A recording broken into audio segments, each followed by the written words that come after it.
Hello guys, andito na naman po kami. Ako po si Chris Kit Benignos at may kasama kaming espesyal na tao na si... Ako nga po pala si John Ray Nanghel.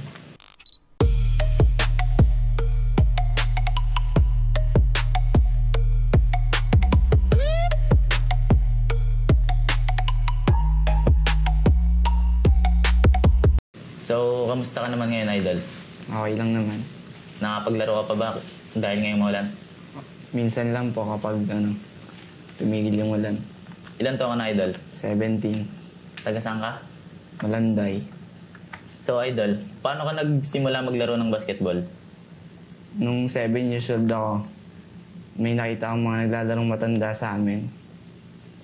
Tapos pumunta ako sa court, yun lang. Doon na nagtuloy-tuloy, Idol. Sino naman nagtulak sa'yo upang maglaro ng basketball, Idol? Yung Kuya Puldo po, yung coach namin in Daang Bay. Paano pagtulak ginawa niya sa'yo? Inensayo niya po ako, tapos pinursige niya akong paglaro ng basketball, wag kayo itigil. Tanda mo pa ba yung unang ligang sinalihan mo at ilang taon ka nun? Sa Barma po, 12 years old ako nun. Nakuha mo naman yung panalo ng, Idol? Hindi, bata pa ako masyado nun, bangko lang ako. Ngayon, Idol, meron ka bang ligang sinalihan? Sa Ampid, tsaka yung paparting ngayon sa Malanday. Sa mga liga mong ngayon, Idol, nahihirapan ka naman ba o kinakaya-kaya naman? Sakto lang, medyo hirap, tas minsan hindi naman. Ano naman yung routine mo sa isang normal na araw? Dadasal ako. Tapos, bago ako maglaro, nag-warm up muna ako. Paano mo naman na i-handle yung pressure bago pumasok sa isang malaking laro, Idol? Iniisip ko lang na hindi ako kakabahan kapag nasa game na ako. Tapos kapag naglalaro na ako, hindi ko iniisip na may mga taong nanonood. Talagang focus lang, Idol, no? Ano naman yung hindi mo makakalimutang laro mo?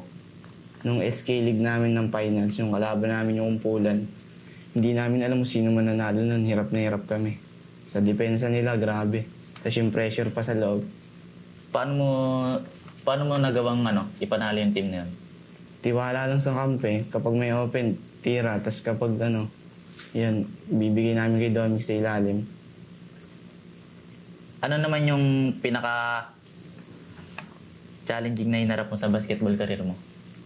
Yung kalaban namin yung kumpulan sa finals, hirap ako kay RJ Lorenzo. Grabe dumipensa. Ang higpit. May moment ba na gusto mo nang sumuko? At paano mo ito nalagpasan? Nung SK League din, yung malapit na akong ma-fouled out, sumusuko na ako noon kasi iniisip ko baka ma-fouled out ako tapos matalo kami. Yan. Paano mo naman nalagpasan yan? Hindi na ako bumabantay. Tinago ko yung kamay ko sa likod para hindi ako matawagan ng foul. Sa tingin mo, ano ang role mo sa loob ng court? Point guard. Bakit point guard, Idol? Hindi ko hinahayaan na one-man team kami sa loob ng court. Pinapaikot ko yung bola tapos ayokong may buha ako sa amin.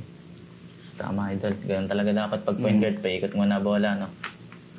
Sa basketball career mo, Idol, kanino kang pinaka-nahirapan na player? Sa kay RJ Lorenzo sa kumpulan. RJ. May higpit dumipensa tapos physical. Talagang doon lang, Idol. Wala nang iba. Wala na. Sino naman yung mga player na iniidolo mo? Sa NBA, si SGA. Sa PBA, si Scotty. Sa lugar niyo, Idol, meron ka bang iniidolo? Wala. Wala, Idol. Ano naman yung ma-advise mo sa mga batang gustong maging basketball player? Tuloy-tuloy lang nila. Tapos, kapag nasa malaking liga na sila, huwag nilang kalimutan yung mga kasama nila nung wala pa silang sa liga na yun. Tama, talagang kumbaga kung sino yung kasama sa una, datang dulo, Idol, na. Message mo naman sa mga taong sumusuporta at umahanga sa'yo.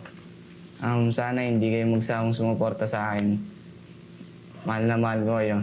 Yun lang. May mga gusto ka bang shoutout, Idol? Shoutout po pala sa family ko at sa girlfriend ko kay Jazz. Tapos shoutout din po sa mga taga-Daang Bakal.